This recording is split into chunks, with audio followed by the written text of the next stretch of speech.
Hey there coworkers, it's Hazmy here, and in this video it's finally time to talk about one of the most unique weapons in Splatoon, the Splat Brella. The Splat Brella is the best Brella, but also one of the best weapons you can get in Salmon Run, but a lot of players don't really know how to use it or what are its strengths, so in this video I will try to introduce the weapon to the best of my knowledge. First of all, for its base stats, the Splat Brella is above average within all aspects, which instantly makes it a weapon you would like to have in Salmon Run. It has good damage, decent range, enough burst DPS to one-cycle certain bosses, and thanks to it having good ink efficiency, its continuous DPS is actually among the better weapons. This continuous DPS is somewhat good enough to consider going against Gohazuna with it, especially if you shoot your Canopy for bonus damage. While its shotgun-like pellets for this weapon deal only 30 damage, a full direct shot from the Splat Brella deals 180 damage to its target, which is enough to one-cycle a steelhead with its fire rate, which is every 29 frames, and I would say that's a decent speed. Usually with high damaging weapons, the problem in Salmon Run usually comes with the issue of not being able to handle large amounts of lesser salmonids or hordes around you, but the Splat Brella is one of the exceptions to this, which is why it's such a great weapon. The technique I don't see a lot of players using is using your Canopy not just as a shield, but as a weapon. Your Canopy in fact deals 100 damage on contact, which is enough to splat small fries and chums right away. Combining your high firepower against Cohawks and bosses, and opening your Canopy to splat lesser salmonids closing in, creates the perfect synergy for this weapon to handle all situations very safely. There is a trick you can also use to splat certain salmonids faster, such as Cohawks, which is firing twice fast and holding down your attack button to open your Canopy and finish off a Cohawk right away without having to shoot another round.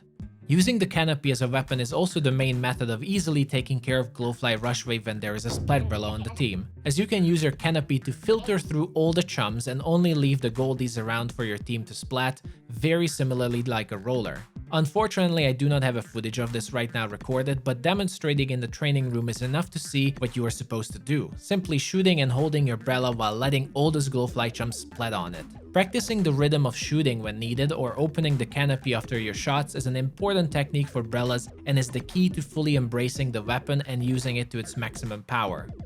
The Canopy is also a fantastic tool for defense, but I'm sure most of you already knew this and have been using it to defend yourselves from attacks. But apart from just blocking normal attacks, the Canopy can also help you against some of the peskier bosses such as steelheads and flyfish, as you can block their projectiles. As you can see in the footage, simply turning towards the missiles or the explosions will completely block the damage and allow you to escape a situation where you might not have the mobility to do so immediately.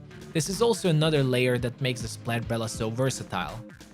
Apart from this versatility and its firepower, the Splat Brella also has good mobility in general, orbit hopping and strafe firing, so it's an easy weapon to get in and out of combat very fast. Next to this mobility, since it has decent fire rate and range, it's also a good painter that can casually take care of flipper floppers or paint the path for yourself whenever it's needed. Not to mention you can shoot out your Brella too if you would like to paint ahead.